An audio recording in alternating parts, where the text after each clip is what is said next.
Black women, we are tired. We are tired of y'all. 1, 2, 3, funk it. My darling, I love you, I love you, I love you, I love you, I love you, I love you. So me and my best friend Helen went to see the Michael Jackson movie. I enjoyed it. Now, when I say I enjoyed it, that doesn't mean that it was a good movie. I just enjoyed it, right? I want to give a special shout out to Jafar Jackson. He really did his big one. Down to the mannerisms, the dance moves, the singing, and all of the things. I really, really enjoyed him. So for me, he was the highlight of the movie. Coleman Domingo. In my opinion, if he was a straight black man, him and Tracee Ellis Ross will go together real bad. I love his sense of fashion. If you've followed him on like red carpets and different things like that, then you know exactly what I'm talking about. Tracee does her big one too when she dresses. So I'm like, who would Tracee Ellis Ross look like good with on a shallow tip? It would definitely be Coleman Domingo. He played Joe Jackson in the movie. And what I will say is that he did a great job per usual, but I feel like his depiction of Joe Jackson was extremely cartoonish, if you will. It was given cartoon villain. Theatrical type of cartoon villain, that is what he was given. So I didn't necessarily like the cartoonish aspect of it, but he still did a great job. It's Coleman Domingo. I mean, come on.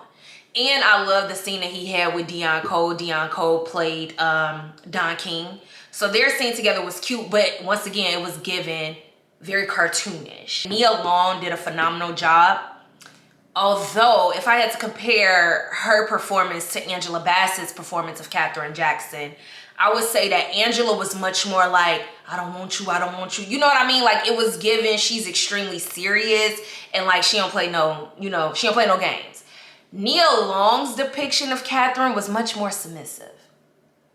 She was given like soft and like a little bit shy and, it gave, but if I could pick between the two, I would say that, you know what, I wouldn't even do that. I don't have a preference. I like Angela Bassett's, and I feel like that's the classic version of Katherine. She killed it. You know what I mean? She did an amazing job.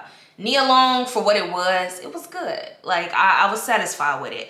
I was also extremely surprised to see Lorenz Tate in the movie. I did not know he was going to be playing Berry Gordy. He did a great job. I absolutely hated the monkey. Oh my gosh. I hated the fact that it was given AI. I think the giraffe was AI. I think a lot of things were AI. And I'm also interested in knowing if the audiences during the performances, because they had really huge performances, I'm wondering if those audience members were AI as well. The AI monkey was too obvious for me. I loved Michael's connection to animals. I loved how they showed that he was just such a polite, I kept saying he's so polite. Such a polite individual. Obviously, he is one of one. Some people be trying to compare Chris Brown, Usher, all of these people. You can never compare anybody to Michael Jackson. Even with the movie not being an amazing movie, his music had me tapping. They played Wanna Be Starting Something throughout the entire film, which I love. And when I think about that song, I think about my mom. My mom was a huge Prince fan, but Wanna Be Starting Something was a song that I remember her like, I can vividly remember her singing or playing that Michael Jackson song. And they had that infused throughout the movie. So yes, I love that. And just his catalog is amazing. So with that from, his younger years up until him being an adult and all of the things, I just loved hearing the catalog, specifically Thriller. They showed the making of Thriller and like all of the high kicks and all of the things. Mind you, I'm not a music person. Like, I'm not a music genius or anything like that, but I loved hearing all of the instruments. I'm very much in tune with instruments and loved how they show us the making of Thriller. They ate that up. I do wish that they went deeper into the family. Like, it was all about, it seemed like it was really just about Michael and his connection with his mother, which was beautiful. And then him and his father getting into it a lot and Joe just being extremely abusive, which brings me to brings me to something that I feel like is very ironic. When we left the movie theater, I asked my friend Helen, I'm like, isn't it ironic that I feel like Joe's abuse toward Michael is what made him such a perfectionist? And like, if he hadn't abused him, would he have been as amazing? I know that's a crazy question, but it's a very honest one. Because I do feel like because his dad was so strict, so stern, so ridiculous, it made him the Michael Jackson that we know of today, right? Like that was a huge part of his foundation. So let me know in the comments what you think. Like, do you think that that heavily impacted his success, or do you think that Michael still would have been Michael even if he had a more gentle father? I loved the young guy that they casted as Michael Jackson. He was so cute, so believable in the role, and just extremely charismatic. I would give the movie a 5 out of 10. Strictly based on a lot of the performances. I love the surprise, like I said, casting. Everyone did an amazing job. I did not love the depth. I don't think it went deep enough, at least for me. But his nephew, phenomenal. If I feel like there's no one else that could have played him better than his nephew. Love the casting for that. And then I wanted to share with y'all that they had a $200 million budget to make this film. Within the first weekend, they made $217 million, between $217 million and $219 million.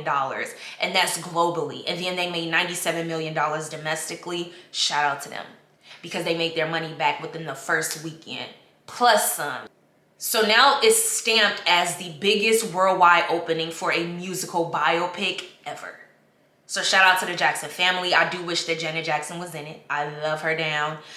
They had LaToya all throughout that thing. LaToya was, I guess she was taking up for the space that Janet, the voice that Janet was missing in, because they had LaToya all throughout the movie.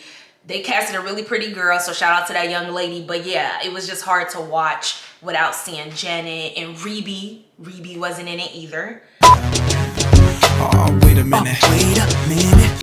You know, I was one of those people where I would see Real Housewives of Atlanta as like a negative show that depicted Black women negatively. And so I thought to myself, you know what? I'm going to say this is my guilty pleasure show.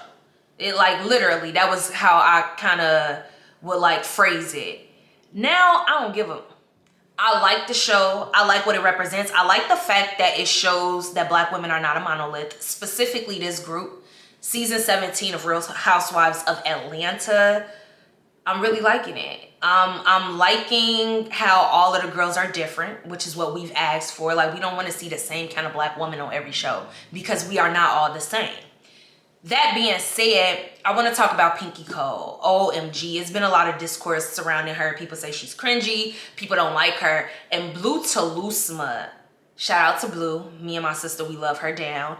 She said something very profound, and she pretty much just talked about the fact that she feels like Pinky is suffering from the lace wig syndrome or something like that.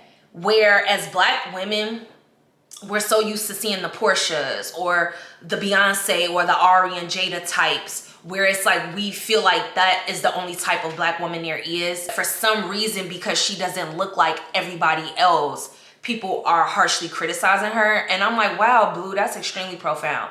Because when I first started watching this season, I was like, I don't know how I feel about her. And maybe that was because I was judging her based on her appearance. Whereas now I'm like, she's one of the most authentic, especially newbies, that I've seen in a long time. And I just love that for her. I love that she's helping us learn about debt. She's talking very candidly about what's going on with her businesses. I find that to be inspirational, as opposed to just acting like, oh, everything's fine. Which is what it seems like people that criticize, even content creators and just people that promote anything on social media, get criticized for showing like perfection versus reality. So it's like, if y'all don't want that, then what do y'all want? Because she's being authentic, but y'all don't like her either.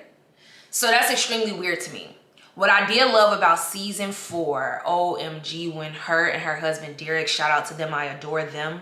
I don't know them, right? And I'm always going to give that disclaimer. I don't know any of these people, but I'm using them as a means to just describe like bigger generalized situations, especially as it pertains to the Black community. One thing about these couples, and just couples in general, Black couples, we don't see a lot of Black men loving on their women and supporting their women in media. To see him tell her like, I got you, you know, like, what's going on with your business? I got you. She's crying. She's open. She's vulnerable with him.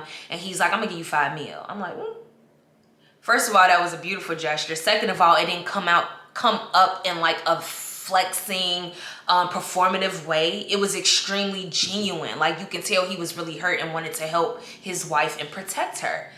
And that brings me to this point. Shame on y'all for suggesting that these two individuals are in a lavender marriage.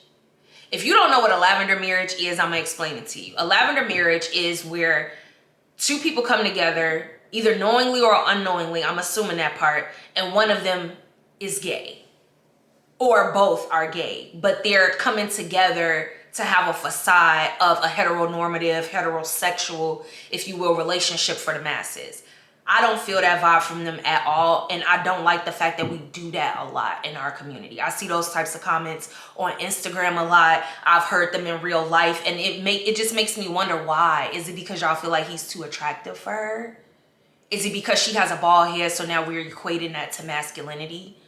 What is the reason for saying that they're in a lavender marriage? If anything, they've been more connected than any other couple on the show, even just physically kissing on each other in a very sexy way and all of the things. Whereas some of the other husbands are extremely standoffish, or my fave, Charles Oakley, I think he's hilarious. He's kind of stiff when it comes to Angelo, or like very jokey and like harsh humor. So why do you think Derek and Pinky are in a lavender marriage when like he's openly loving on her? Initially, like I said, I was probably under what Blue said, I probably was falling into the trap of maybe not finding her to be the most attractive woman, and then that made me judge her harsher than I probably would have if I was more in tune with just like what she was bringing to the table. And I'm saying that and sharing that and being vulnerable about that because I hope that that helps everyone else kind of like view the show from a different lens and not be so harsh. We're so harsh on women when it comes to like everything and looks and all of the things. So yeah, we should work on that. And shout out to you, Derek, for being an amazing husband. I loved everything about this last episode. I love Housewives of Atlanta and what it represents in showing Black women relationships, showing like the children. And I didn't realize until I started watching Carlos King Monday Night Lives with Claudia Jordan, Blue Telusma, Dustin, and Carlos. I didn't realize how much Housewives played a big part even on me growing up, and just seeing different Black women come together and share space with one another. Oh, wait a minute. Everybody has been having this discourse surrounding the breakup of Meg Thee Stallion and Klay Thompson. For starters, I want to, a lot of y'all asking the wrong question. I've seen, and it has been mostly men, why y'all care so much about celebrity relationships and all of these things. And I'm like, okay, first of all, that's the wrong question. The question that you should be asking is, why do Black women seem so impacted by something that doesn't seem to be connected to them? And my answer for you would be, number one, it is connected to us because we've either experienced it or seen other people around us experience it, other women. And then number two, it has less to do with the fact that these two are celebrities and more to do with the fact that there is a problem in the Black community. Black women, we are tired. We are tired of y'all. We're tired of being discarded. We're tired of the inconsideration. We are tired of the games. We're tired of all of the things, right? And that is the bigger conversation. So first, let's read what Megan wrote. She posted on Instagram, which at this point everyone knows. She said, cheating had me around your whole family playing house. Got cold feet, holding you down through all of your horrible, mind you, horrible is in all captions, horrible mood swings and treatment towards me during your basketball season. Now you don't know if you can be monogamous? I need a real break after this one. Bye, y'all. When I saw that, I was like, oh yeah, she fed up. And I get it. Number one, I'm happy that she blasted him. I feel like more women should do that. Sometimes we play coy or we try to take the graceful route when a man has hurt us, and we may feel a little bit embarrassed because she did show a lot of their relationship on social media. At the same time, no, I'm glad that she's putting the girlies on and letting them know the type of character or lack thereof and how he's coming with it. You get what I'm saying?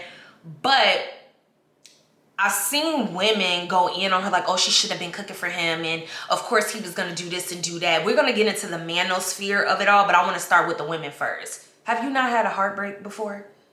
Have you not had a nigga play in your face before? Saying that to say, how could you then judge this woman so harshly and be like, oh, she shouldn't have been cooking for him? It ain't ever that simple. Whether she cooked for him, whether she didn't cook for him, it doesn't matter. At the end of the day, she said he cheated, right? So he is the person with the character flaw. We should be addressing him, not her. And if he didn't do that, then I'm sure by now he would have came out and denied the allegations. But that hasn't been the case. So, that being said too, I read something so profound on Threads that stated that Black women should not have to deal with the love that is drenched in trauma. And I was like, oh yeah, she was on to something when she wrote that, because we shouldn't. And I think that we have normalized, men will just be men, boys will be boys. We've normalized women having to get over the hurt and the trauma that men project onto them, whether they grew up with a neglectful mother or whatever the case may be. And now I have to deal with that drama and the trauma that mind you, I got my own trauma, right?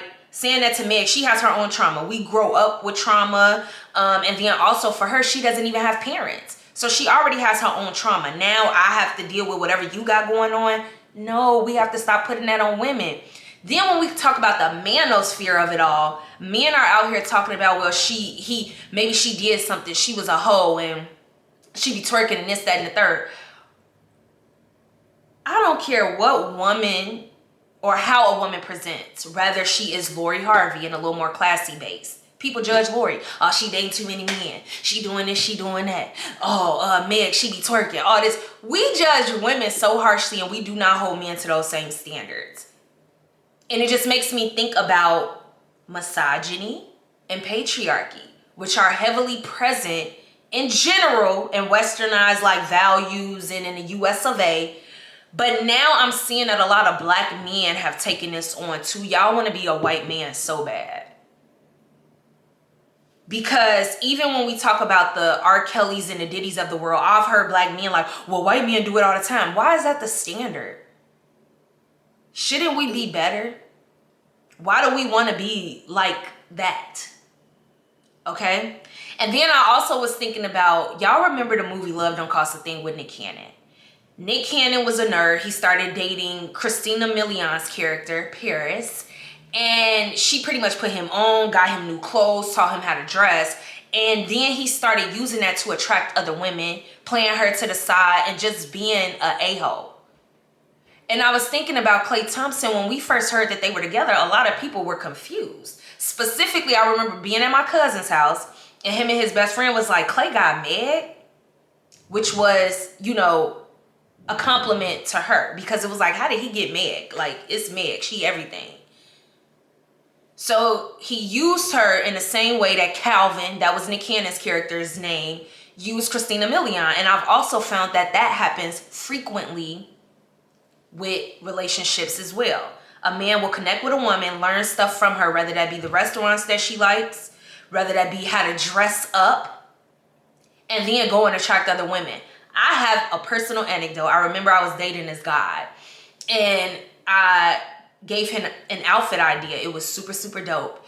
And he was a little hesitant because it was very, it was a little bit out there as far as like comfort level goes.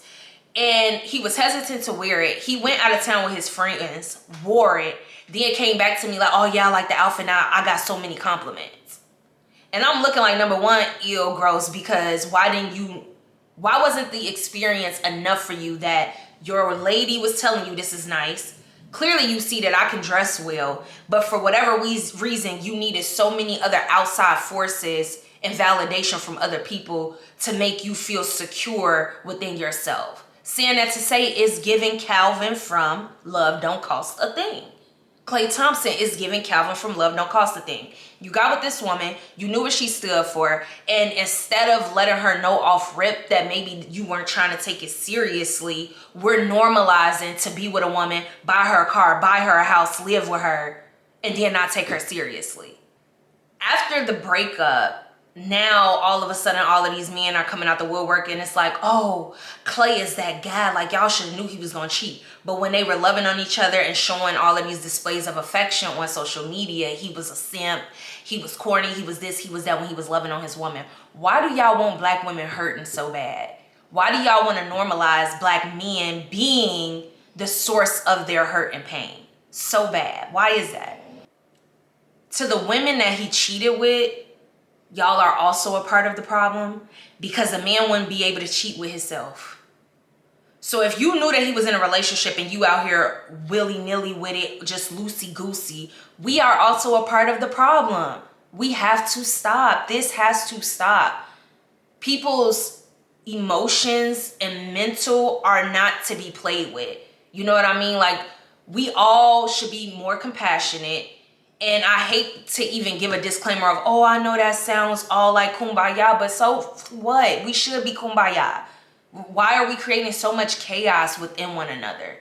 You know what I mean? It's nothing godly about that. It's nothing godly about being unhealthy for the mental of someone that you cared about. And I want to say, I'm not saying stay in a relationship if you don't want to. You don't have to stay in a relationship if you don't want to. But it's all in how you carry it out. If you don't want to be with that person, let them know. Like, don't use them for their goodness and then discard them. Like, we're humans. We should treat one another better than that. And I'm just like, I feel like, who raised a lot of y'all? Honestly, because a lot of it is given animalistic. We treat one another like we're animals when it's like we are human beings, we are people. Treat people kindly, handle stuff with good character, morals, good intentions. Being cheated on has nothing to do with you. It has everything to do with that person having a character flaw. That is a character issue. They mama and daddy should have taught them that that's not how you're supposed to handle people that you love. We don't hurt people that we love intentionally. That is so cruel. And that's all I gotta say about that. I'll dig deeper into this sort of thing as far as like the manosphere and black women and all of the things in another conversation. I don't feel like it's appropriate to do so now. But we just gotta do better. And I wanna leave y'all with 2 quotes. Love is a moral act. Water has no effect on fake flowers. Be careful who you pour into. Saying that to say, with a situation like this, mind you, I don't know Meg and Klay, but just it's a general issue that black women are having with black men. A lot of black men, they come into space, they connect with a young woman, and then they have a mask on, right? So when you're that woman, you're with him, you're, living with him, dating him, whatever you're doing with him, you doing it with him and thinking that y'all on one accord whole time he's doing stuff behind your back. What does that mean? That means that this relationship never had the potential to grow because you had a mask on. You were faking it the entire time. Being disloyal or what have you. Yeah, I'm pouring water into a fake flower. So if we can't grow, what are we doing? We're stagnant. And now I'm stagnant because you're not giving me the option to disconnect from you because you don't want to be honest. You want it only your way. You want to cheat. You want to be sneaky. And here's the thing, gentlemen. There are a lot of women out there that are open to being in a non-monogamous traditional relationship. But from what I've heard, y'all don't want that. Y'all don't want to be with women who are also okay with being open and dating other men while dating you and all of the things because you want to be the only one doing it. Once again, that begs the question, why? Why do you only want it your way? And I'm going to continue to repeat that this has everything to do with misogyny and the patriarchy. So y'all don't want to be with women that are just like y'all. Y'all want to get with the good girls and then completely take away their good energy, their good vibes, and all of the things and use that to connect with the next woman and then do it again and again and again. Cycle of hurting women. Which in my opinion, y'all talk about the Mark Lamont Hills. Y'all talk about Russell Wilson, Ryan Coogler, these sorts of men that love their women openly, out loud, and are gentle with them. We don't know them, but this is what they display. Y'all talk about them, but y'all will uplift a future. Which, in my opinion, is like, which one loves women?